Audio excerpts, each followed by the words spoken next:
tiene que ser nombre del método, proyección o tipo de corte, o la posición, la incidencia, si está reforzado o no, ventana y secuencia. Ventana y secuencia, acuérdense de que ventana se utiliza en TAC, secuencia en la resonancia magnética. Y que no solo existen T1 y T2, existen muchas otras más, pero ustedes tienen que saber diferenciar una T1 y una T2. O por lo menos digan, se parece a un T1 o podría ser un T1, una cosa así. ¿Sí? Seguimos. Los métodos de diagnóstico van a ser la radiografía simple, la ecografía, la resonancia magnética, la tomografía y el centellograma óseo y la densitometría. Y estos dos últimos son estudios más bien funcionales. ¿Por qué? Porque nos van a hablar de eh, el metabolismo óseo. En cambio, todos los otros sí son estudios de imagen propiamente dicho. La radiografía saben que sirve para el hueso cortical, no para la médula, y casi no nos da información de partes blandas. La ecografía es todo lo opuesto, nos da mucha información de partes blandas, pero no de hueso. Y la resonancia magnética nos puede dar información tanto de hueso como de partes blandas. Todo tiene que ver con qué ventana estamos, perdón, con qué secuencia estamos. Y lo que no nos da la resonancia, que por eso es que la tomografía es superior, es que no nos muestra el hueso cortical. Es decir, que si tenemos una fractura que sea de hueso cortical, quizás no la podamos ver, ¿sí? Y la tomografía es muy buena también para tanto hueso como tejido blando, pero para ciertas estructuras con mucho contenido de agua, como va a ser las articulaciones de la rodilla, del tobillo y algunas otras, se pide resonancia. Fíjense que arriba de los estudios, como para darle un ejemplo, acá arriba, es cómo se pide. Hay docentes que les dicen, escribime o solicitame un pedido de tal cosa. Entonces ustedes tienen que poner RP, radiografía de cráneo y proyección frontal. Acuérdense de que arriba va el nombre, el DNI, la obra social, todas esas cosas. Y abajo de esto ponen fecha y firma. ¿Sí? Bueno, volvamos un segundo. Hueso compacto, ustedes saben que es la periferia del hueso y hueso esponjoso es la parte central o medular del mismo, ¿sí? Tiene sus características y va a hacer que sea más visible con una técnica o con la otra. Estamos todos de acuerdo, ¿verdad? Bien, seguimos. Como les había dicho, la radiografía de cráneo y proyección frontal, ¿para qué la vamos a usar? Obviamente que para investigar el macizo facial. Eh, ¿A qué se parece mucho a esta placa? A la frontonasoplaca y a la mentonasoplaca, que van a ver en respiratorio. Entonces, si le ponen una radiografía de cráneo de proyección frontal, ¿qué es lo que van a decir que ven? Bueno, se ve el tabique nasal, los huesos propios de la nariz, los senos, se ven el conducto auditivo interno por proyección, los senos maxilares, las cajas orbitarias, etc. Existe la radiografía cervical de proyección transoral, ¿por qué? Porque se le pide al paciente que abra la boca y así podemos ver qué cosa, la apófisis odontoides y obviamente el atlas, ¿sí? Continuamos. Como les decía, mentonasoplaca y frontonasoplaca nos permite ver y apreciar con mucho más detalle los, los senos frontales, nasales y maxilares. ¿Para qué la vamos a pedir? Bueno, en caso que sospechamos una sinusitis. ¿En qué otro caso la podemos pedir? En caso de fracturas, traumatismo, etc. Radiografía de perfil de cráneo. ¿Cuándo lo vamos a solicitar? Cuando sospechamos patología de la silla turca, ¿sí? O patología de Kabum. ¿Por qué patología de Kabum? Hay procesos malignos que asientan en Kabum y se transfieren tanto a la cavidad craneana como a ocupar la rinofaringe. Y esto me va a dar síntomas respiratorios o neurológicos. Eh, Traten de anotar estas cositas que le estoy pasando en el sentido oral, porque a la doctora Paz le gusta mucho preguntar estas cosas. ¿Por qué piden un estudio? Más que qué ven en el estudio, porque ella pregunta mucha anatomía imagenológica, pregunta por qué piden los estudios. Así que acuérdense de que todo tiene un sentido y no lo piden porque sí.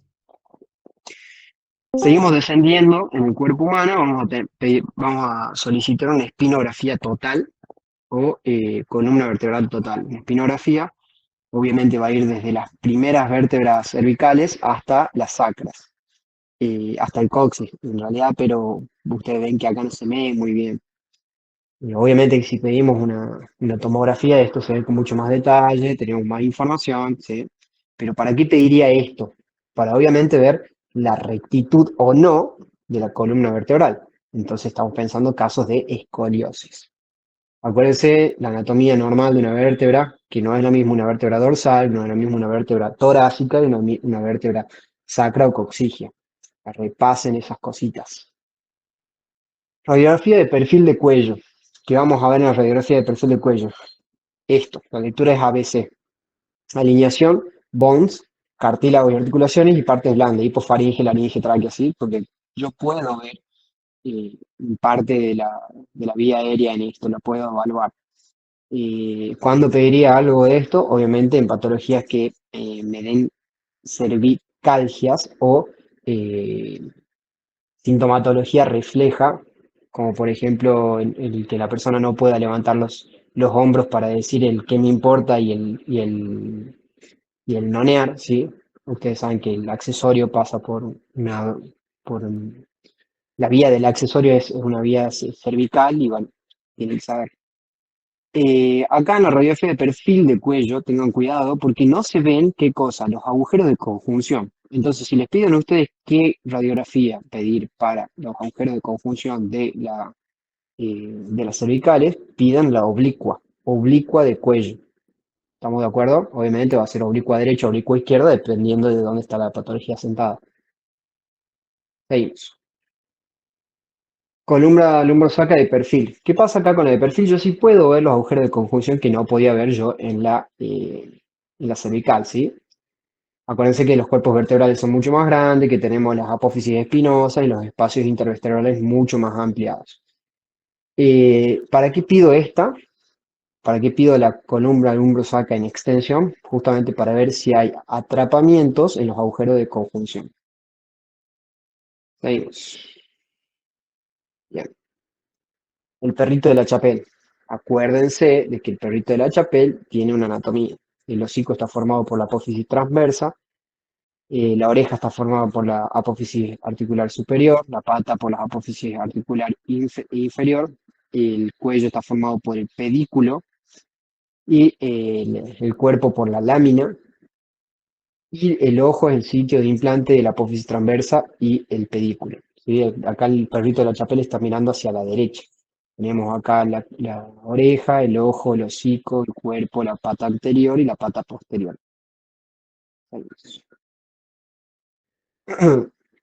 ¿Qué diferencia habrá entre una radiografía directa de abdomen y una radiografía de pelvis? Esto no es una tomografía, esto es una radiografía de pelvis. Lo que están viendo acá son núcleos de osificación de la cabeza del fémur. ¿Por qué les remarco esto? Porque está esta imagen dentro de los exámenes y la suele pedir FAGRE. Y ustedes, la mayoría de las veces, suelen confundir esto con una tomografía porque no ven continuidad de las líneas. Y no es que hay una imagen superpuesta, una arriba de la otra, como si fuera un corte coronal, sino que hay una superposición de imagen, porque acá podemos ver los genitales, podemos ver tejido blando, podemos ver cómo se proyecta hacia atrás el sacro, y que no estén unidos es porque está en desarrollo. Esto es probablemente de un bebé de uno, sí, de 1, 2 meses, 3 meses como mucho. ¿Estamos de acuerdo? ¿Y para qué voy a pedir la radiografía de pelvis? Para estudiar la anatomía de la pelvis y si no hay, en estos casos, la luxación congénita de cadera que puede hacer por una malformación con la que haya nacido. La directa de abdomen, acuérdense de anatomía topográfica y abdomen está definido desde la cúpula del diafragma hasta las crestas ilíacas. Entonces, si yo veo cúpula diafragmática y crestas ilíacas, es abdomen. Si yo solo veo la mitad del abdomen y la mitad del muslo, estoy frente a una radiografía de pelvis. Que se les grabe bien, ¿sí? Bueno, hay un par de líneas que les pueden llegar a preguntar los doctores. Son más de obstetricia estas cosas, pero son importantes también para que ustedes la sepan, que es la línea de Helming-Gray, que se forma con el núcleo de osificación o la cabeza del fémur y una línea que pasa por la cresta ilíaca, una línea de Perkins que se forman cuatro cuadrantes, que viene desde la cara interior del fémur y la espina y la cabeza, donde se insertaría la cabeza del fémur. Esa línea perpendicular que se forma va a formar cuatro cuadrantes. El núcleo de osificación de la cabeza femoral siempre tiene que estar en el cuadrante ínfero interno. Si está por fuera de esto, hay una luxación. ¿Qué pasa acá? La línea de Shenton o la cervicobturatriz, el arco cervicobturatriz, es una línea continua. Si no es una línea continua, está luxada la cadera. Veis. Radiografía de hombro. Acuérdense que no solo existen estas proyecciones, sino la de ala de gaviota. No he visto nunca que la pregunten a la de gaviota, por eso no está acá, pero acuérdense y búsquenla también. ¿Y qué es lo que vamos a pedir? ¿Cuándo vamos a pedir una radiografía de hombro? Obviamente para analizar si tiene alguna omalgia, por dónde viene.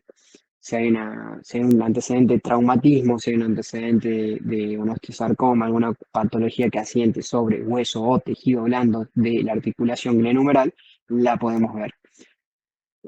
Estudien la anatomía, ¿no? O sea, eh, estudien cada huesito, ¿sí? Y sus reparos, onda. Si tienen la cavidad glenoidea, ¿qué hueso compone la cavidad glenoidea? ¿Qué reparos importantes tenemos del húmero? La tuberosidad mayor, la deltoidea. ¿Estamos de acuerdo? No se olviden de estudiar anatomía porque si les preguntan. Radiografía de codo de frente y de perfil, ¿sí? ¿Cuándo voy a pedir una de frente y cuándo voy a pedir una de perfil? Siempre. Siempre pido frente y perfil. Porque yo tengo que evaluar toda la articulación. Entonces, si yo no tengo una buena imagen, porque se superponen, ¿sí? Como ven acá, se superponen huesos, y acá también se superponen huesos, yo tengo información parcial. Entonces, si ustedes están en un CAPS donde solo tienen una imagen, o sea, solo tienen para sacar radiografía, pidan siempre el pack radiológico. Y en lo posible pidan para comparar codo derecho y codo izquierdo. ¿Qué vamos a ver? Bueno, epicóndilo, epitróclea, cuello, fosita, tróclea, ¿sí? Y de perfil vamos a ver sobre todo el olecranon y la superposición de ambos huesos. No vamos a ver si está en pronación o suspinación, se va a ver hacia arriba el radio o hacia abajo el radio. ¿Estamos de acuerdo? Ahí. Hay una formulita para calcular la edad ósea y esto lo suele preguntar Remis. Y es la siguiente, la fórmula es la cantidad de huesos, en realidad de núcleos de osificación, menos uno. ¿Por qué? Porque si a los 6 meses apareció el primero, que es el grande, el hueso grande, quiere decir que ese tiene 0 años. Entonces tenemos 1 año cuando tiene 2 núcleos de osificación, 2 años cuando tiene 3 núcleos de osificación, 3 años cuando tiene 4 núcleos de osificación y así sucesivamente. El orden, para que no se lo aprendan de memoria, va de los huesos más grandes a los más pequeños, ¿sí?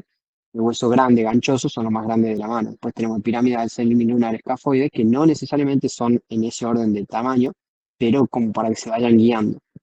Trapecio, trapezoide, pisiforme es el más pequeño. Después trocante mayor, cabeza de fémur y trocante menor, estos van a aparecer, el trocante en la cabeza femoral aparece a los 6 meses, que es la imagen que estábamos viendo antes. El trocante mayor ya formado se forma a los 3 años y el trocante menor a los 6 años. Pero siempre suelen preguntar esto, hasta los huesos de la mano. Entonces, vamos con un ejemplo. El hueso grande está presente, el ganchoso está presente, el trapecio, el trapezoide, el escafoide, el semilunar, el escafoide es chiquitito, pero bueno, el semilunar y el piramidal están presentes. Entonces, esta persona, si tiene 7, tiene 6 años. Bueno, ¿estamos todos de acuerdo? Acá se ven también estos núcleos de osificación, no los cuenten, estos núcleos de osificación, porque no pertenecen eh, a la, a las articulaciones propiamente de la mano. Esto es articulación de muñeca, pero este es articulación de mano. Estos son los núcleos de osificación del radio y del cúbito. Perfecto, no los confundan. Y esos huesos chiquititos que vemos acá, esos de acá son sesamoideos. Tampoco los confunden. Esto ya es una mano adulta. Perfecto. Radiografía localizada en rodilla, de perfil y bueno, falta la de frente. La de perfil, ¿qué vamos a ver? La distancia entre la rótula y el fémur, la integridad de los cóndilos, la integridad de la tibia y el peroné. ¿Cómo vemos la integridad de un hueso? Obviamente con la línea de continuidad de la cortical. Si vemos alguna solución de continuidad de la cortical, obviamente hay una fractura. Desplazado o no, ya no importa. A usted no importa saber qué es lo normal en este caso. ¿Qué reparos anatómicos tienen que tener en cuenta? Obviamente que la tuberosidad de la tibia, las inserciones de la rótula, ¿estamos de acuerdo? Y bueno, relocalizada en pie en huesos sesamoides, son estos huesitos chiquititos, y lo pasa lo mismo con el dedo gordo de la mano, el pulgar, que tenemos los sesamoideos, pasa lo mismo con el dedo grueso del pie, que va a tener sus sesamoideos. Habíamos dicho que la ecografía se utilizaba para partes blandas más que nada. ¿Qué partes blandas se le ocurre a ustedes que vamos a utilizar en el osteoartromio? Y entonces lo pensamos y sale que teníamos para ver ligamentos y eh, tejido muscular.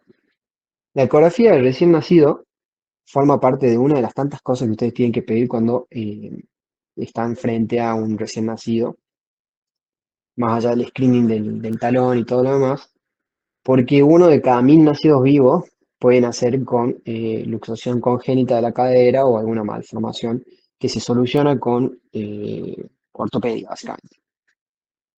Entonces, esto, lo que estamos viendo acá, cabeza de fémur y trocante, ¿sí? Y estos que estamos viendo acá son los músculos del glúteo, o los haces musculares de los glúteos. Tomografía. Tomografía puedo utilizarla para absolutamente todo el cuerpo. ¿Para qué me sirve? Para solicitarla ante un traumatismo, un politraumatismo. ¿Por qué? Porque puedo pedir una tomografía total de cabeza a pie. Voy a saber si tiene fracturado desde el hueso de propio de la nariz hasta el grueso del pie. Entonces, obviamente, tomografía axial computada de, por ejemplo, esto sería una vértebra. Tomografía en corte coronal, y tomografía en corte sagital, tomografía en corte sagital. Acuérdense, tomografía en corte tanto, localizada en pie, ¿estamos de acuerdo? Nombre y apellido a todos los estudios. ¿Por qué es mucho más importante, más difundida la tomografía? Porque se pueden hacer este tipo de cosas. Reconstrucciones tomográficas para ver si hay, por ejemplo, artrosis, qué grado de artrosis, si hay una afección metastásica en los huesos, etcétera, etcétera, etcétera. Resonancia magnética. Había dicho yo que lo que tiene mucho líquido nos sirve para la resonancia. Entonces, las articulaciones que se llevan el premio son hombro, rodilla y tobillo. Articulación del hombro, ¿por qué? Porque yo puedo ver también las partes blandas, que es lo que más se lesiona de hombro. No es que vamos a tener una fractura y no la vamos a poder ver, eh, la vamos a poder ver tranquilamente. El problema está en qué afección tenemos de ese tipo de fractura. Ya cuando pasen la traumatología, van a ver que hay un nervio que se llama el circunflejo, que se suele afectar con las luxaciones. Entonces también se tiene que estudiar las partes blandas de un hombro. Y obviamente ustedes tienen que saber la anatomía básica. Acromion, deltoides, cabeza del húmero, cabeza quirúrgica del húmero, perdón, cuello quirúrgico del húmero, trapecio, pectoral mayor, etcétera.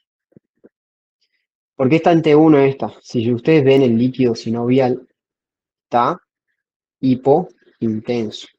Y acá el líquido sinovial va a estar hiperintenso. ¿Estamos de acuerdo? También cambia el color de la grasa. Acá la grasa se ve hiperintensa y acá la grasa se la ve hipointensa. ¿Perfecto? Seguimos. Que les había dicho yo. Hombro, rodilla y tobillo. Rodilla, lo mismo. T1 porque tenemos líquido sinovial que está hipointenso, la grasa brilla, listo, T1. Qué podemos hablar de acá? Bueno, el fémur, la continuidad del fémur, los ligamentos, tengo que ver a los cruzados, los ligamentos rotulianos, los ligamentos posteriores, que van a ser los propios del popliteo, etcétera, etcétera, etcétera. ¿Y para qué más me sirve ver una radiografía, perdón, una resonancia magnética de rodilla? Y para ver esto, los meniscos. ¿Sí? Son fundamentales las resonancias para ver meniscos porque muchas veces hay soluciones de continuidad que no se ven en tomografía, pero sí se ven en la resonancia. La última articulación vedette para la resonancia va a ser la de tobillo o pie. Tibia peroné, astrágalo calcáneo, y acá tenemos tibia, astrágalo y calcáneo. Ven con qué detalle se ve incluso hasta la almohadilla, el tendón de Aquiles, los ligamentos de los huesos del tobillo. Se ve con mucha, mucha claridad. Es por esto que es preferible utilizar una resonancia para este tipo de articulaciones. Empezamos con medicina nuclear y el premio mayor se lo lleva a la gammagrafía ósea, porque, o el PET óseo. Hoy más que nada se está utilizando PET, pero cualquiera de estos dos métodos de imagen nos va a hablar de actividad metabólica del hueso. Si yo tengo un hueso que tiene muchísima actividad metabólica y estoy sospechando de un cáncer, me está haciendo metástasis. La densitometría ósea consiste en la observación de los huesos a través de dosis baja de rayos X y se lo compara con lo que sería lo normal o lo esperable según edad y sexo. Y ahí se arma una tabla y se observa qué tan bien o mal está. Bien, solo eso tienen que saber. A la hora de solicitar un método de estudio de imagen, ustedes tienen que ir desde lo más simple y barato a lo más complejo y caro. No van a empezar a solicitar una resonancia magnética ante una lesión de hombro. Empiecen con una radiografía y de ahí sigan escalando. ¿Estamos todos de acuerdo? ¿Está todo perfecto? ¿Queda alguna duda? Todo claro. Todo bien, todo bien. Yo tengo una duda. Sí, En la parte de resonancia de rodilla, sí, sí. sí, como que no entendí bien por qué una sería T1 y la otra es T2. O sea, que cómo Olvídate, las olvídate que diferencias. estás en rodillas, ¿sí? Por un Sí, minuto pensá solo en dos cosas, grasa y líquido. ¿Qué líquido vas a buscar? Líquido sinovial en este caso porque estás en la rodilla. Pero si estás claro, en el cerebro, ¿qué va a pedir? Líquido cefalorraquídeo. Y si estás en la, no sé, por decirte, la vesícula, el líquido de la vesícula, la bilis. Entonces, líquido brilla, T2, ¿sí? Para hacértelo sencillo. Pero si es líquido hiperintenso, T2. Si ¿y es, dónde lo buscaría bien acá? Esa es mi y duda. acá buscarlo ahí, mira, ¿lo ves? Entre O los sea, meniscos, pero. ahí tiene que haber Ah, entre los líquido meniscos, ya. claro. Ujú. ¿Estamos? Bien, sí, Fíjate que acá perfecto. se va hacia arriba, el menisco son dos platillos. Y si se va hacia arriba, eso ya no es menisco, eso ya es líquido. Claro. Y en la de ¿Vamos? perfil sería. Y la de perfil es un T1, ¿por qué? Porque ves la grasa hiperintensa, acá está la grasa hipointensa, lo ve alrededor del que no tiene casi grasa, pero bueno. Si tuviera grasa esta persona, se la vería hipointensa. Claro, Eh, bien. y ves que acá el líquido se lo ve oscuro. Todo lo que rodea esto, que se lo ve clarito, o sea, acá se lo ve oscuro. Ah, bien, gracias. No me había dado ¿Vamos? cuenta. Sí. De una, de una. ¿Alguna otra consulta? Bueno, recalco. Las manos. Acuérdense de la formulita de las manos. Acuérdense de estas imágenes, porque estas mismas imágenes aparecen en el examen. Acuérdense de que esto es un núcleo de osificación del radio y esto es del cúbito, no pertenece a los huesos de la mano, no lo cuenten como hueso de la mano. Tampoco a este que está acá, o este que está acá, o este que está acá. ¿Por qué? Porque son núcleos de osificación de qué? De los metacarpos de la falange. No me sirve. ¿Quedó claro? Disculpa, ¿puedes volver a repetir cómo se calcula la edad? Así. Fórmula es huesos del carpo, en realidad núcleos de osificación de los huesos del carpo, menos uno. Entonces, vamos al ejemplo. Acá hay 1, 2, 3, 4, 5, a este no lo veo, pero bueno, 6, 7. Son 7 núcleos de osificación. Sí, sí, está ahí, es verdad. Son 7 núcleos de dosificación menos 1, 6. O sea, este paciente tiene 6 años. Bien, listo, genial. Y hay que saber Eh, los huesos, por ejemplo, si tiene 6 años, hay que saber qué huesos son los que tiene. ¿Qué huesos? Mira, si venís patinando fuerte, te sirve mucho saberlo, porque esta es una pregunta que te pone un 4 y te salvás, o una pregunta que te termina en un D. ¿Entendés? O sea, Claro, bien, sí. si venís patinando fuerte, sabértelos te va a salvar la vida. Pero no es algo que pregunten frecuentemente si vos venís muy bien.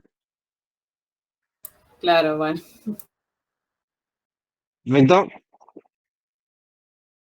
Bueno, denme un segundo, ya cambio. ¿Y suelen Ah, preguntar ecografía de mano así para ver los tendones o no? no son tan malos. ¿Qué les puede llegar a preguntar que o sea, los descolocó mucho? Eh, fue un corte tomográfico de tórax o base de cuello y le pidió que identificaran estructuras musculares, onda, el trapecio, el escaleno y el esternocleidomastoideo. O sea, la primera pregunta que tenía Raimi, sobre todo era él, era esa, dice, decime qué es esto y qué ves. Entonces él pretendía que vean cosas groseras, tampoco le dice, a ver, marcame la carótida y la yugular, ¿cuál es la diferencia? No, él quería cosas lo más groseras posible para saber si ustedes estaban viendo algo que está ahí. Eh, Presencié ese examen y había gente que decía abdomen, yo me quería matar. ¿Sí? O Claro, sí. sea, hay cortes tomográficos que sí, quizás no los presentamos nosotros, no lo vieron durante el cursado, pero si se acuerdan de anatomía, si se acuerdan, ustedes estudiaron no del Rubier, del otro, del Latarjet. El Latarjet tiene esos cortes. Entonces, como, hagan memoria. Tampoco es tan difícil. ¿Estamos? Bueno, voy a presentar otra cosa.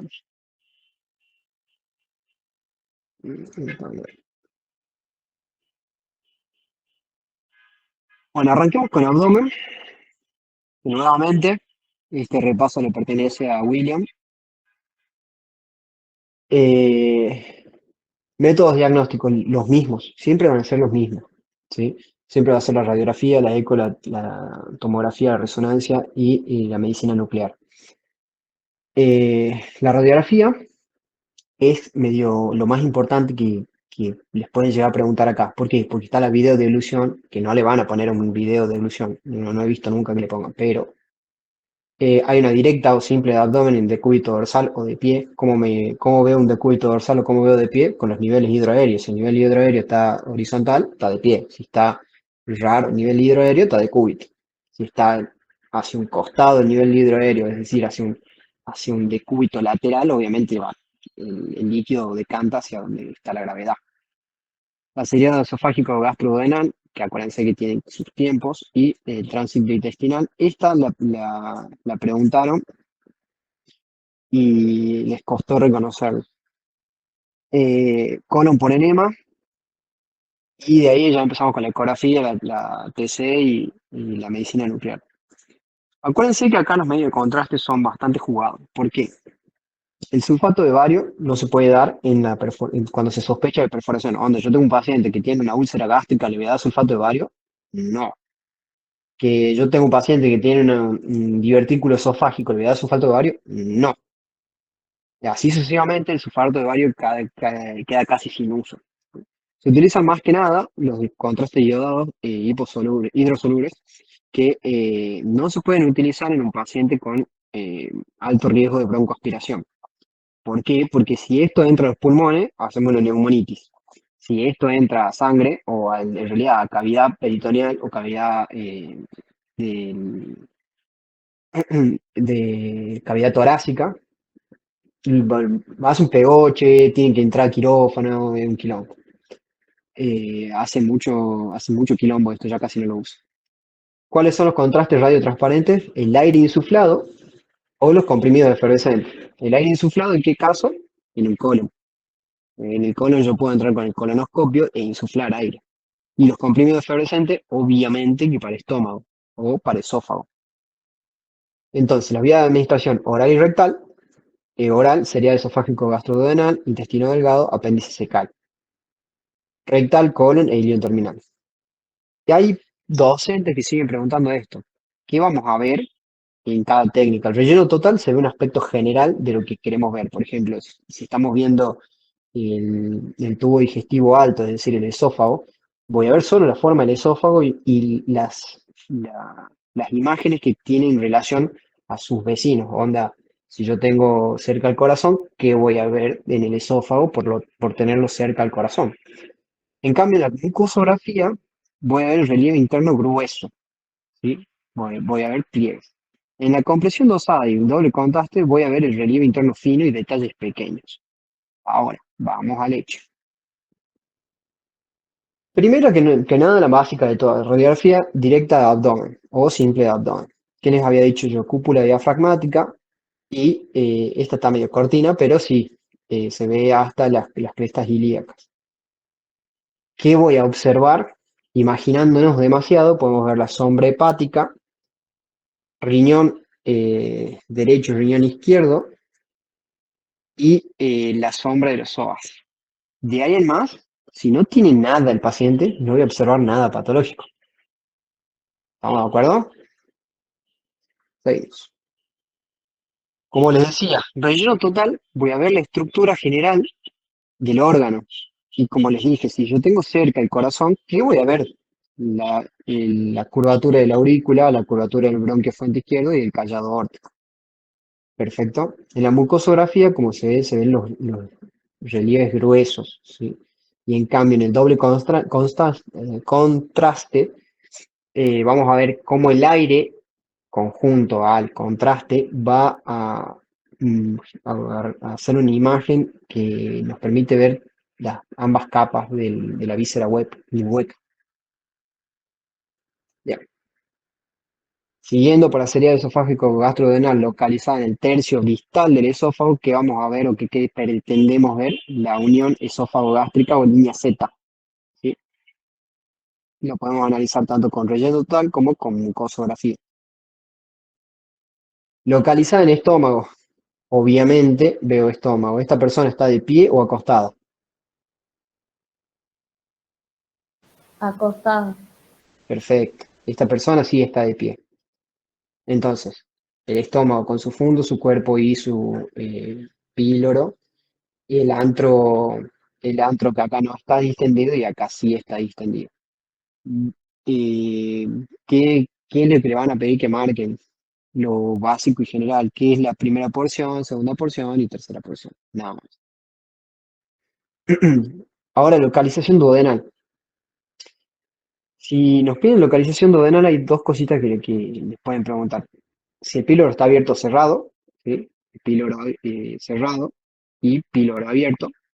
Cuando veo píloro abierto, y bueno, hay una oblicua anterior derecha para ver esto. ¿Estamos de acuerdo? ¿Y qué forma tiene? Tiene forma de punta de flecha. Eso es lo único que tienen que responder. Sería esofágico localizada en duodeno. Primera porción, segunda porción, tercera porción, ángulo de Treitz. ¿Con quién tiene relación todo esto? Obviamente que con la ámpula o la ampolla de váter que me va a llevar hacia el conducto de Windsor, el páncreas, y al conducto biliar. Tránsito intestinal. Esta es la imagen que le habían puesto y no lo saben reconocer, porque pensaban que era una serie de esofágico gastroduodenal, pero localización duodenal. Y obviamente que pasando el ángulo de Treitz, que es lo que se marca acá, ya no estamos en duodeno, estamos en ilio. Entonces, esto ténganlo en cuenta, ¿sí? Colon por enema. Acá ya acuérdense que el contraste no va por boca, va por enema. ¿Qué voy a ver en un relieve, en un relleno total? El órgano en cuestión. ¿Qué voy a ver en una mucosografía? Bueno, ya así puedo ver relieves internos o pliegues finos. ¿Qué le van a pedir que marquen? Ascendentes, transversos, descendentes, sigmoides, recto. El ciego, si ustedes lo ubican, lo pueden ver, el ciego está siempre mirando hacia la pelvis, y entre las posiciones más comunes, si no puede estar hacia atrás, hacia arriba, hacia adelante, etc. Con 11 posiciones normales la del ciego. Fluxación hepática, fluxación esplénica y nada más. No le van a preguntar a ninguna otra cosa más que eso. A lo sumo las relaciones que puede llegar a tener. Y si otra cosa de anatomía es que si el colon es rectoperitoneal o intraperitoneal. Entonces, estudienlo. Estudienlo, me refiero a vean cuáles son los órganos intraperitoneales y los extraperitoneales. Como les dije, fase de relleno, fase de evacuado. ¿Por qué lo hago con fase de relleno y fase de evacuado? Porque a veces en el relleno yo estoy tapando cosas y que aparecen en la fase de evacuado. Bien, en el ángulo hepático, el transverso y el ángulo esplénico. ¿Ustedes piensan que esto es normal o patológico?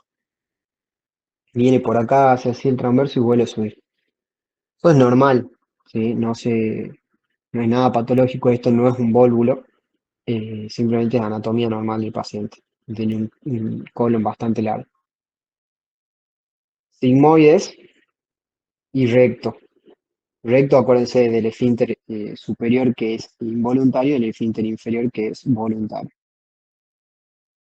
¿Cómo puedo observar el apéndice fecal? ¿Lo puedo hacer con colon por enema? Sí. ¿Cómo lo puedo ver? Esa línea muy, pero muy tenue que está acá. Esta cosa larga que ven acá. Acá también se lo ve. Ahí se lo ve muy lindo. Y acá se lo ve ya inflamado. ¿Sí? ¿Estamos todos de acuerdo? Bueno, seguimos. Ecografía. Acá la ecografía cumple un rol fundamental. Más que nada para el diagnóstico de apendicitis, porque esto es ecografía en fosa ilíaca derecha y que estamos observando acá, el ciego, el apéndice. Eh, la tomografía. La tomografía, que traten de situarse en qué punto del corte están. O sea, en un corte axial, nosotros podemos tener muchísimas alturas diferentes. Acá yo no veo los riñones, quiere decir que estoy en un corte relativamente bajo. Entonces, ¿qué voy a ver? Veo el hígado. ¿Por qué el hígado? Porque obviamente pertenece a esta estructura, está situado a la izquierda de la imagen, o sea, a la derecha del paciente. Y veo una cosa grande acá que tiene un hueco, obviamente es el estómago o duodeno, ¿sí? Alguna cosa de esas. Si esto es una tomografía axial, esto es una tomografía de corte coronal. Y esto se llama entero-TC, enterotomografía. ¿Por qué? Porque esto es una reconstrucción. ¿Estamos de acuerdo? ¿Para qué me sirve ver esto? Obviamente, observo con mayor claridad si hay alguna lesión del tejido u órgano y a qué altura está y qué compromete, etcétera, etcétera, etcétera. La mayoría de las imágenes de abdomen son así, son axiales. Eh, Identificación ya de estructuras. Si yo tengo un ataque de abdomen, acuérdense de anatomía del abdomen. ¿Qué voy a ver? Voy a ver el estómago, el hígado. Dentro del hígado puedo ver las suprahepáticas o la vena porta o los conductos biliares. Más abajo voy a ver víscera hueca, es decir, ilion y colon. Sepan identificar colon transverso, ascendente y descendente según la posición del paciente. Si el paciente, nosotros sabemos que lo vemos desde abajo hacia arriba, es decir, desde los pies, a la izquierda voy a tener lo que el paciente tiene a la derecha. Entonces, a la izquierda tengo el ascendente y a la derecha tengo el descendente. ¿Está perfecto? Bien. ¿Qué me permite hacer hoy por hoy la TC? Esto, que es la reconstrucción virtual o sí, un colon virtual sería. Esto es una reconstrucción que sirve mucho para ver este tipo de lesiones que son muy pequeñas y cuando al paciente no se le puede realizar una colonoscopia por X o Y motivo, ¿sí? Capaz que el paciente tiene divertículos que están inflamados todavía y se sospecha algún proceso maligno. Bueno, si tiene divertículos que están inflamados con riesgo de romperse, yo no puedo insuflar aire. Entonces tengo que hacer otro tipo de estudio, como por ejemplo la reconstrucción virtual. En la resonancia magnética de abdomen, volvemos a lo mismo. Grasa y líquido. Acá hay una secuencia que se llama fuera de fase o dentro de fase. Eh, ¿Qué es lo raro de esto? Que fuera de fase se hace un realce de es como un T2, se hace un realce de los elementos que son de alto contenido lipídico, o sea, de grasa. Entonces vemos cómo el tejido celular subcutáneo está hiperintenso Y el hígado también está hipertenso, porque el hígado, acuérdense que tiene muchas sales biliares que son de contenido lipídico. ¿Qué pasa? ¿Qué pasa cuando el hígado está excedido en lípidos? Es decir, tiene un hígado graso. Bueno, acá en la fuera de fase empieza a oscurecerse cada vez más. Eh, pero bueno, si no, tiren T2 porque la grasa brilla y no le van a decir nada. Eh, Acá ya la vamos a repasar a todas las estructuras, pero acuérdense mínimamente de nombrar los dos riñones, el hígado, el páncreas. Si ven esta cosa brillando fuerte, obviamente es la aorta y está con contraste. ¿Estamos todos de acuerdo? Se puede hacer lo mismo que en la tomografía, se puede hacer la entero resonancia. Y lo bueno de esto es que yo puedo jugar con los tiempos de relajación para ver más contenido acuoso o no. ¿Sí? Medicina nuclear. ¿Quién se lleva el premio Medicina nuclear? Obviamente queda riñones e hígado porque son los lugares predilectos de metástasis. Bueno, esto también suele aparecer en medicina nuclear, que es una hemorragia digestiva con glóbulos rojos marcados con albúmina. Eh, Puede aparecer en todo el abdomen, esto no es muy común de verlo, directamente hacen una tomografía, perdón, una laparoscopía. Perfecto. ¿Dudas de esto?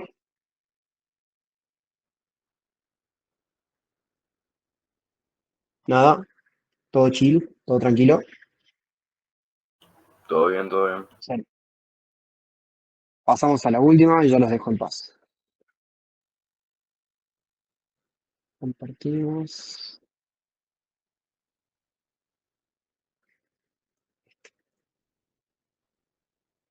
Estamos viendo todo. Excelente. Este sí es mi repaso. Imagenología hepatobiliopancreática. Los métodos van a ser siempre los mismos, ya les dije. Empecemos con la radiología. Hepatobilio normal. La radiología puede estar contrastada. ¿Y qué vamos a lograr con el contraste de hepatobilio? Bueno, colecistografía oral, colecistografía o colecisto con la angiografía endovenosa, colecisto con la angiografía oral, con la angiografía transparente hepática, la colangiografía intraoperatoria y la postoperatoria y la retrógrada endoscópica. Sepan diferenciar todas estas. ¿Cómo la vamos a diferenciar? Bueno, obviamente, ¿de dónde viene el contraste? Si yo tengo una transparente hepática, hay un tubo que está llevando el contraste. Si yo tengo una retrógrada endoscópica, estoy viendo el endoscopio. Si tengo una intraoperatoria, obviamente voy a estar viendo los portas o los puertos de la endoscopía, ¿sí? De la endoscopía, perdón, de la laparoscopía. Con contraste oral, que no se suele usar muy seguido, se ve de esta manera la vesícula, ¿sí? Obviamente se ve elongada, ¿por qué? Porque el paciente está de pie. La endovenosa también se suele ver de la misma manera, o sea, no hay mucha diferencia. Ustedes traten de tirar una u otra, no va a haber problema con que le erren eso. Transparente hepática, ¿qué les dije de la transparente hepática? Hay algo que está llevando contraste. En este caso, si ven esa línea larga que va por acá, esa línea larga que va por acá, está metiendo el contraste a través de la pared abdominal. La intraoperatoria, como yo les dije, puedo ver los puertos de acceso de la laparoscopía. Y este tubito que está acá está llevando el contraste. Que también le pueden preguntar cómo se llama el tubito ese, se llama tubito de Kerr. Y es un tubo en T, le dice. Estos que ven acá son los clips que se ponen para la colecistectomía y la anatomía normal de la vía biliar. Que acuérdense que la anatomía normal de la vía biliar es una vesícula de 12 centímetros de largo por 4 de alto o ancho y hasta 4 milímetros de espesor, ¿sí? Y el colédoco o vía intrahepática no puede superar los 6 milímetros en una persona con vesícula y los 9 milímetros en una persona con una colecistectomía. Bien, retrógrada endoscópica, se ve perfectamente el endoscopio. Seguimos. Sepan diferenciarlas. Esta imágenes para que ustedes vean cómo se ve de diferentes maneras y la puedan comparar con y sin vesícula, cómo está intraoperatoria, con el tubo de Kerr, con el endoscopio, ¿sí? Jorge, Ecografía, sí. una duda de eso. ¿Qué nos pueden llegar a preguntar de anatomía más allá de las vías y eso? Mirá, Bien, ajá. te pueden poner una cosa sencilla como, me adelantan un toque, como esto, y te va a decir qué estás viendo. Bueno, vos ves nevado hepático y te cegás en eso y decís, bueno, está bien, perfecto, nevado hepático, pero ¿qué son estas líneas de acá? ¿Qué son? Listo, ahí entras a hablar de lo que es la vena porta, de lo que es la vena suprahepática, ¿sí? O sea, es como, vos no hables de más hasta que te pregunten. ¿Vamos? Bien. Acá hay algo que creo que sí lo puso, ¿no? Ya lo adelanto, que les pueden preguntar, les pregunta y ustedes se manejan mucho. Por favor, grábense momentáneamente estas imágenes, ¿sí? Estamos viendo hueso, estamos viendo tejido blando, vemos estructuras alrededor, ¿sí? Y ahora, que me quedan 10 minutos en el medio, quiero que veamos algo que les preguntan. Esto. ¿Acá ven hueso? No. ¿Acá ven tejido blando? No.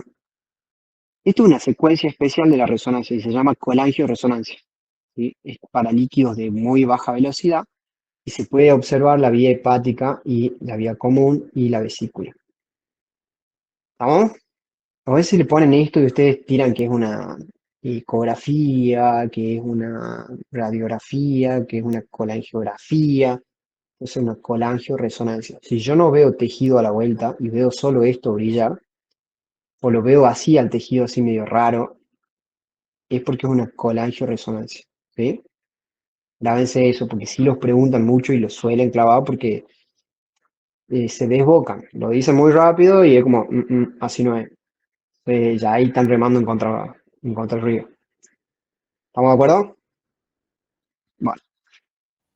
Ecografía normal. ¿Qué voy a ver? Vesícula biliar, vía biliar y páncreas. ¿Qué tengo que tener en cuenta del hígado? El parénquima, la vena porta, suprahepática y la vía biliar. La vena porta, ¿cómo la identifico? Tiene una vena porta de gran calibre, una vena porta izquierda, una vena porta derecha y sus segmentos que van a ser anteriores y posteriores, los mediales y laterales. Entonces, si yo veo esto, veo el segmento, vendría a ser derecho, a ver, izquierdo. El segmento izquierdo, el segmento derecho, medial y posterior. Entonces, seguimos. Ah, esa es otra diferencia. La vena cava, ustedes ven que es más hiperecogénica, o sea, obviamente están viendo que brilla un poco más, que es más hipericogénica respecto al parénquima. Y eso es porque tiene el realce de su propia capa muscular. Entonces, la vena cava inferior con su división y marcando el contorno hepático, y la vena porta no la ven tan hiperecogénica. Se la ve hiperecogénica sí, pero porque es un refuerzo de pared posterior. ¿Sí? ¿Estamos todos de acuerdo? Bien. Suprahepáticas. Medial, izquierda y derecha. Medial, izquierda y derecha. Y acá de vuelta el reborde hepático. Cava. ¿Estamos? Vesícula biliar. ¿Qué les dije? 12 por 4. Fondo, cuello, cuerpo. Cuerpo. Vía biliar. Esta imagen es horrible, pero mucha imaginación. Vía biliar, vena porta, vesícula. No se la ponen a esa imagen igual. Vía biliar, vena porta y arteria hepática. No, perdón. La esplénica. Bueno, esplénica, esa, no me salía. Gracias. Cabeza, cuerpo y cola. Siempre busquen esa forma de C medio elongada. ¿Y a quién abraza siempre? ¿A qué estructura arterial abraza siempre? Vascular más que arterial. La Vena vena porta. esplénica. Vena porta y vena esplénica. ¿Sí? ¿Estamos? Perfecto, ahí, muy bien. ¿Qué voy a ver a la izquierda? El nevado hepático. ¿Qué voy a ver hacia el frente? El estómago. ¿Cómo lo puedo reconocer al estómago respecto al páncreas? Porque el estómago puede o no tener contenido gaseoso y bueno, si tiene gas ahí adentro, muy probablemente sea el estómago.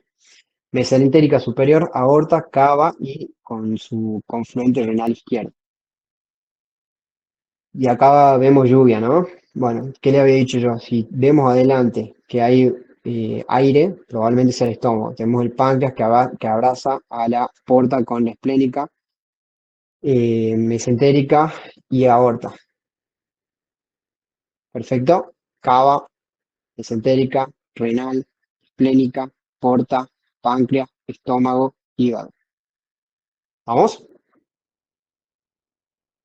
Yo le dejo ahí 2 segundos para que saquen la captura, pero bueno, me avisan si necesitan. Nuevamente lo mismo. Estómago, páncreas, vena porta, esplénica, mesentérica, aorta y cava. TAC. En la TAC vamos a analizar esto principalmente. ¿Por qué? Porque estamos en hepato páncreas. TAC abdominal, las relaciones que tenemos con el hepato páncreas. Vamos a tener relaciones con el estómago, con el vaso, con el riñón, con muchas estructuras. Vesícula biliar, duodeno, estómago, páncreas, vena, arteria, mesentérica, aorta, vena cava, riñón derecho, riñón izquierdo, ¿quién viene por acá? Vaso. ¿Sí? Hay muchas cosas que ustedes pueden hablar y se pueden tirar a hablar un montón. Pero les sugiero guarden la calma, guarden las municiones, porque a veces se hunden. Hígado, vena porta, suprahepática, anatomía y morfología. Lo mismo. Vena porta derecha, vena porta izquierda, venas suprahepáticas, que acá puedo trazar una línea imaginaria y marcar los dos lóbulos. ¿Sí? Nuevamente vesícula, ¿por qué vesícula? Porque cambia la densidad. ¿Sí? Ahí está la línea imaginaria que yo les decía que trazan, entonces tenemos hígado derecho y hígado izquierdo. Volvemos a trazar esa línea imaginaria, tenemos la suprahepática lateral, medial y la posterior. Las porciones del páncreas. Cabeza, cuerpo, cola. Y ya saben, me cansé de repetir con quién tiene relación acá, acá, acá. Y esta línea larga de acá, ¿qué es? Esto que ven acá, ¿qué es? ¿Sí? Excelente. Páncreas. Ahora estoy un poquito más abajo. ¿Sí? ¿Por qué? Porque no lo estoy viendo el riñón. Estoy viendo uno solo. Entonces, estoy un cachito más abajo. Y ahí estoy de vuelta un poco más arriba. ¿Sí? Tienen un montón de cosas para hablar acá, riñón derecho, riñón izquierdo, el nevado hepático. O sea, no hablen de nevado hepático en tomografía, pero hablen de hígado, parénquima hepático, arteria hepática, etcétera, etcétera. Resonancia. Las secuencias T1, T2 y colangioresonancia. T1 no se ve un carajo. No se lo ponen tampoco. T2 es más probable, pero tampoco se ve mucho. Colangioresonancia. ¿Estamos de acuerdo? Que es lo que yo les decía a ustedes. Acuérdense de que si no ven tejido por detrás, es una colangioresonancia. Acá, lo mismo. ¿Sí? Hepática común, colédoco, Wilson, cístico, etcétera, etcétera, etcétera. Me quedan 3 minutos en mí, por eso voy más a la chapa. Medicina nuclear, gamografía hepática para ver metástasis y nada más. Recuerden, método de estudio, nombre de estudio, proyección, posición, estructura y si es normal o patológico. ¿Alguna duda? No, disculpa, ¿podrías pasar este Power? Está muy bueno, por eso, para repasar. ¿No está subido? No sé. Bueno, ya me fijo si lo subieron o no, porque en teoría deberían estar subidos. Bueno, dale. ¿Algo más? ¿Alguna duda? No, ¿Nada? todo bien. Buenísimo. Chicos, creo que mañana tienen un repaso, el lunes tienen otro y ya después tienen tiempo para estudiar y rendir. Muchos éxitos, que estén muy bien todos.